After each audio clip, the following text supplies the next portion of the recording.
ఈ వీడియో నిపుణత కలిగిన ట్రైనర్ సమక్షంలో రికార్డ్ చేయడం జరిగినది. సరైన సేఫ్టీ లేకుండా ఇటువంటివి ఎవరూ ప్రయత్నించకూడదని మనవి.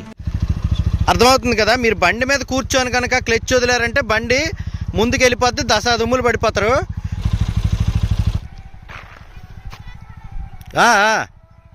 మరి చెయ్యి గట్టు వదలకు, మగ్గేసి గలవు. ఎన్నో గేర్లో ఉన్నావు? హాయ్ ఫ్రెండ్స్, వెల్కమ్ టు నీలార్ట్స్ ఆటోమొబైల్. ఈరోజు అయితే మన చాలా ఇంపార్టెంట్ విషయంగా మాట్లాడితే ఇది చాలా ఇంపార్టెంట్ విషయం అండి. ఎందుకంటే చాలామందికి బైక్ నడపాలని కోరిక అయితే ఉంటుంది, కానీ బైక్ నడపడం రాదు, పడిపోతూ ఉంటారు, రకరకాలైనటువంటి విన్యాసాలు చేస్తూ ఉంటారు, థ్రాటిల్ ఇచ్చేస్తూ ఉంటారు, క్లచ్ మూసేస్తూ ఉంటారు, క్లచ్ వదిలేస్తూ ఉంటారు. బిగినర్స్కి అయితే చాలా సమస్యలు బైక్ డ్రైవింగ్ నేర్చుకునేటప్పుడు ఉన్నాయని అయితే నాకు అర్థమైంది. ఎందుకనేసి అంటే నేను first bike driving class start చేసినప్పుడు ఫస్ట్ అయితే మా ఫ్రెండ్ రవితేజ నాకు ఒక సలహా ఇచ్చారనమాట. మరి మీరు బైక్ డ్రైవింగ్ క్లాసు స్టార్ట్ చేయొచ్చు కదా అని చెప్పేసి నేనైతే లైట్ తీసుకున్నాను. ఆయన తర్వాత నాకు చెప్పారు, బైక్ డ్రైవింగ్ రాని వాళ్ళకి ఇది చాలా హెల్ప్ అవుతుందండి, మీరు బైక్ డ్రైవింగ్ క్లాసులు అయితే స్టార్ట్ చేయండి అని చెప్పేసి ఆయన చెప్పడం జరిగింది. ఎవరు చూస్తారండి అని చెప్పేసి అయితే నేను ఆయనకు అన్నాను. కానీ నేను ఒక్కసారి బైక్ డ్రైవింగ్ క్లాసులు పెట్టిన తర్వాత వాటికి 5 లక్షలు, 6 లక్షలు, 3 లక్షలు, అబ్బబ్బా రెస్పాన్స్ అయితే మాత్రం నెక్స్ట్ లెవెల్ ఉంది. మన వీడియో అనేది ఎక్కువ మందికి రికమెండ్ అవ్వక, అదే హిందీ ఛానల్స్లో గట్టి చూస్తే 4 మిలియన్ 3 మిలియన్ ఇలా ఉన్నాయి. అంటే బైక్ డ్రైవింగ్ నేర్చుకోవడానికి ఇంతమంది ఆసక్తితో ఉన్నారా వీడియోలు చూసి అని నేనైతే చాలా సాటిస్ఫై అయ్యాను. నా బైక్ డ్రైవింగ్ క్లాసులకి కింద వచ్చినటువంటి కామెంట్స్ నేను కొంచెం చదివాను. అన్న, నేను నీ వీడియో ఒక 4-5 సార్లు చూసి బైక్ డ్రైవింగ్ నేర్చుకున్నానని ఇలా చాలామంది అయితే కామెంట్స్ చేశారు. నాకు చాలా హ్యాపీ అనిపించింది. ఇప్పుడైతే చాలా సింపుల్ టిప్స్తో ఈవెన్ 12 సంవత్సరాల కుర్రాడు కూడా బైక్ని ఏ విధంగా నడిపేయగలడు పడిపోకుండా అనేటటువంటి విషయం గురించి అయితే ఈ వీడియోలో చూపిస్తాను. సో వీడియోని అయితే చివరి వరకు చూడండి గైస్. ఫ్రెండ్స్, ఈయన మా అబ్బాయి అండి.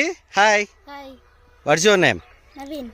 ఓకే, ఏ క్లాస్ చదువుతున్నావు? 7th. మా అబ్బాయి అయితే 7th క్లాస్ చదువుతున్నాడు. 12 ఇయర్స్ ఏజ్ అనమాట. సో 12 ఇయర్స్ ఏజ్లో ఈ బండి ఏ విధంగా నేర్చుకున్నాడు అనేది ఈ వీడియోలోని సారాంశం. అంటే ఎలా నేర్చుకున్నాడు, అసలు ప్రారంభం అనేది ఎక్కడి నుంచి జరిగింది అనేది నేను మీకు ఇప్పుడు చూపిస్తాను. ఓకే, నవీన్ అయితే ఇప్పుడు బైక్ని ఏ విధంగా హ్యాండిల్ చేసాడనేది చూపిస్తాను. యాక్చువల్గా మా ఇంటి దగ్గర ఒక ప్లేస్లో నేను బండి ఉంచుతాను. ఆ ప్లేస్ నుంచి ఇంకో ప్లేస్కి అయితే మనోడికి రోజు పెట్టమంటుంటాను అనమాట. పెట్టమనేటప్పుడు వాడు ఏ విధంగా పెట్టాడనేది ఇప్పుడు చూపిస్తాను. అంటే ఫస్ట్లో ఒక 2-3 రోజులు ఏ విధంగా పెట్టాడు ఆ ప్లేస్ నుంచి వేరే ప్లేస్కి అనేది ఇప్పుడు చూపిస్తాను. సో బండి అయితే మరి వెయిట్ కాయలేక పడేసినా సరే నేనేమి ఫీల్ అవ్వను. నాకు తెలియదు ఇది బండి నేర్చాడని. ఇవాళ తెల్లవారు చూసి షాక్ అయ్యాను నేను. ఇది మీకు ఉపయోగపడుతున్న ఉద్దేశంతో ఈ వీడియో అయితే చేస్తున్నాను. సో ఇలా తీసుకొని వచ్చి సైడ్ స్టాండ్ వేసి ఆ విధంగా బండి పెట్టేసేవాడు. బండి పెట్టి కవర్ కప్పడం అనేది మన డ్యూటీ. ఇది బండి తీసుకొని వెళ్ళి అలా డౌన్లో పెట్టరా, నడిపించుకొని బండి నడిపించుకొని తీసుకొని వెళ్ళి ఆ డౌన్లో పెట్టు.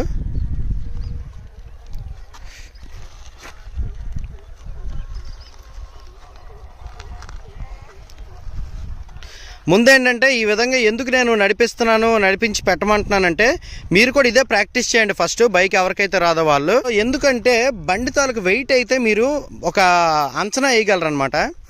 సో వెయిట్ వేయగలరు. డౌన్లోకి వెళ్ళిపోతుంటే బ్రేక్ వేసి ఆపడము ఇవన్నీ కూడా మీకు వస్తుంది. సో బ్రేక్ వేసి బండిని కంట్రోల్ చేయడం, బండి వెయిట్ అనేది బండి ముందుకు మనం లాక్కొని వెళ్ళిపోతుంటే ఆ వెయిట్ని బ్యాలెన్స్ చేయడం, ఇదంతా కూడా మనకు వస్తుంది. సో యూటర్న్ చేసి పెట్టు, ఇటువైపు ఫేసింగ్ ఉండేటట్టు.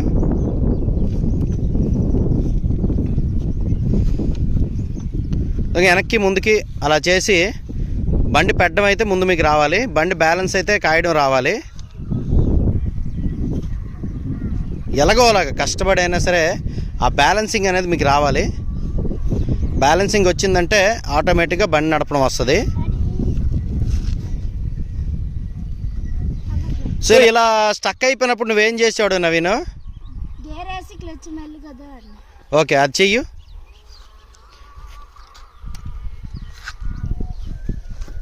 సో క్లచ్ అయితే మూసి ఫస్ట్ గేర్ అయితే ఇక్కడ గేర్ పొజిషన్ అయితే మన బండికి ఉంది. ఫస్ట్ గేర్ వేసాడు.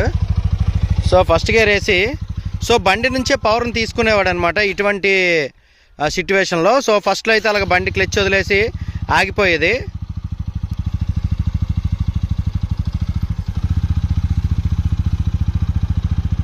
అలా బ్యాలెన్స్ కాసుకోవడం అనేది రావాలి. ఫస్ట్ ఏదైతే నడిపించడం జరిగిందో ఈ నడిపించడం అనేది కొంచెం ఎక్కువసేపు నడిపించాలన్నమాట. అది ఆ విధంగా మీరు బ్యాలెన్స్ చేసుకొని బండిని అయితే ముందుకి వెనక్కి నడిపించడం అయితే రావాలన్నమాట. సో ఈ గేర్ వేసి మెల్లిగా నడిపించినాని.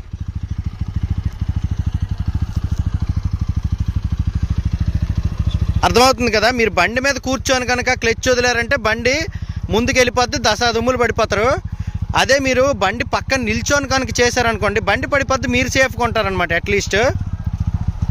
సో క్లచ్ ముయ్యడం వదలడం అనేది మీరు రోడ్డు మీద బ్యాలెన్స్ అవుట్ అవ్వకుండా రోడ్డు మీద నిల్చుంటే అప్పుడు మీకు క్లచ్ ఎలా మోస్తున్నాం, ఎలా రిలీజ్ చేస్తున్నాం, ఎలా మోస్తున్నాం, ఎలా రిలీజ్ చేస్తున్నాం, బండిని ఎలా నడిపిస్తున్నాం అనేటటువంటిది ఒక అంచనా అయితే వస్తుంది. సో ఈ విధంగా ఏంటంటే బండి సెల్ఫ్ చేసి ఫస్ట్ గేర్ వేసి క్లచ్ మెల్లగా వదులుతూ, అంటే ఎక్కడి వరకు వదిలితే ఏం వెళ్తుంది అనే సంగతి మీకైతే అర్థమైపోద్ది కదా, చూసారు కదా. సో ఈ విధంగా ఏంటంటే గేర్ వేసి క్లచ్ మెల్లగా రిలీజ్ చేస్తూ పైకి తెచ్చేవాడు అనమాట మావాడు. ఇప్పుడు ఫస్ట్ గేర్ నుంచి న్యూట్రల్ చేసేసి బండిని జాగ్రత్తగా పెట్టేసేవాడు అనమాట. ఫస్ట్ గేర్ నుంచి న్యూట్రల్ చేయడం అయితే రావాలి. ఇది ఫస్ట్ క్లాసు మీకు. సో ఇంకా ఇలాంటి క్లాసులు చాలా చెప్తాను. సో ఈ విధంగా బండి పెట్టేసేవాడు. ఓకే, ఈ విధంగా చేస్తున్నాడు ప్రతిరోజు అనుకున్నాను. ఇప్పుడు మావాడు నెక్స్ట్ స్టెప్కి ఎలా వెళ్ళాడు చూడండి. సో ఇప్పుడైతే బండి సైడ్ స్టాండ్ వేసి ఉంది కదా, బండి ఎక్కాడు. ఒకసారి ఎక్కి అటు ఇటు కాలు అంతనే లేదని చెక్ చేసుకున్నాడు అనమాట.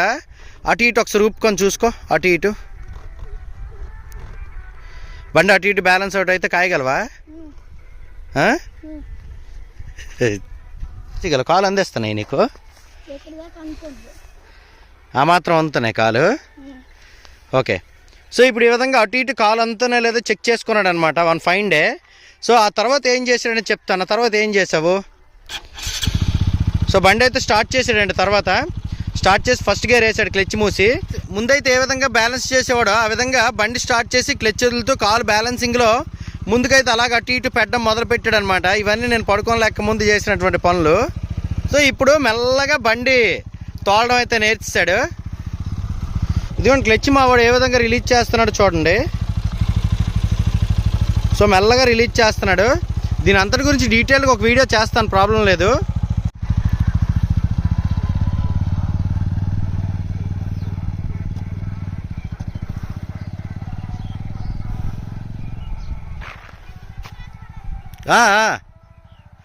మరి చెయ్యి గట్టు వదలకో, మగ్గేసేయగలవు. ఈ విధంగా ఫస్ట్ సెకండ్ గేర్లో ఫస్ట్ అయితే నేర్చుకున్నాడు అనమాట. నేర్చుకొని నీట్గా వచ్చింది. ఎన్నో గేర్లో ఉన్నావు? అది బండి నడిపేయడం అయితే వస్తుంది కానీ బండి ఆపడం రావాలి. కింద కాలు అందుకోవాలి, చూసుకోండి. సెకండ్ గేర్లో ఉన్నావా? ఓకే గైస్, ఈ విధంగా అయితే మనోడికి బండి వచ్చింది. మరొక రౌండ్ అయ్యట్టు.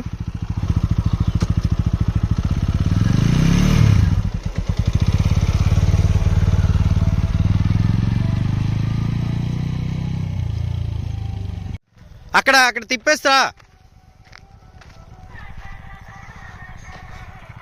ఒక ఆ విధంగా ఓన్గా తిప్పుకోవడం రావాలి బండి. ఇలాంటి మప్పుకోవడం ఈజీయే కానీ తిప్పుకోవడమే కష్టము. ఇంకొక 6 సంవత్సరాలు ఆగి లైసెన్స్ వచ్చిన తర్వాత వరకు రోడ్డు మీద బండి తోలకుండా ఈ నాపడం అంటే కొంచెం ఇదే ఆలోచించాలి. ఓకేనా గైస్, ఇది ఈ వేళకి సంబంధించి జస్ట్ ఒక అరగంట గంట కష్టపడితే మీకు బండి రావాలంటే నేను ఒక 3-4 వీడియోలు చేస్తాను. ఆ వీడియోల కోసం స్టే ట్యూన్. సో ఈ వీడియోని మీ ఫ్రెండ్స్తో షేర్ చేయండి. ఇంకోటి ఏంటంటే చిన్నపిల్లలకి ఇటువంటివి అయితే చేయించకూడదు. మనుషులు ఎవరు లేనటువంటి ప్రదేశంలో నేను తీసుకొని వచ్చేది చేయించాను. సో వీడియోని అయితే చివరి వరకు చూశారు కదా. నాకు ఒక ఐడియా వచ్చిందనమాట. అదేంటంటే ఇప్పుడు ఇది మొత్తం కూడా మీకు చూపించాను కదా, స్టెప్ బై స్టెప్ ఏ విధంగా చెయ్యాలి అనేటటువంటిది మెల్లమెల్లగా చిన్న చిన్న వీడియోలన్నీ కూడా రికార్డ్ చేసి ఒక ప్లేలిస్ట్ రూపంలో తయారు చేసి మీ అందరికి కూడా అవైలబుల్ ఉండేలా ఉంచాలని అయితే నాకు ఆలోచన ఉంది. మీకు ఇంట్రెస్ట్ ఉంటే చెప్పండి, ఇటువంటి సిరీస్ అయితే ఒకటి చేద్దాం. బైక్ డ్రైవింగ్ అనేది స్టార్టింగ్ టు ఎండింగ్. సో ఈ వీడియో ఎవరైతే చూసారో వాళ్ళు కామెంట్ చేస్తే, అంటే ఒక 4-5 రోజుల్లో కామెంట్ చేసి తెలియజేశారనుకోండి, నేనైతే అదొక సిరీస్ స్టార్ట్ చేస్తాను. మీ అందరూ కూడా ఉపయోగకరంగా ఉంటుందని అయితే ఆశిస్తున్నాను. ఈ వీడియో మీకు నచ్చిందంటే లైక్ చేసి మీ ఫ్రెండ్స్తో షేర్ చేయండి. నీలు ఆర్ట్స్ ఆటోమొబైల్ యూట్యూబ్ ఛానల్ అయితే సబ్స్క్రైబ్ చేసుకోండి. అందరూ నమస్కారం, థ్యాంక్ యూ.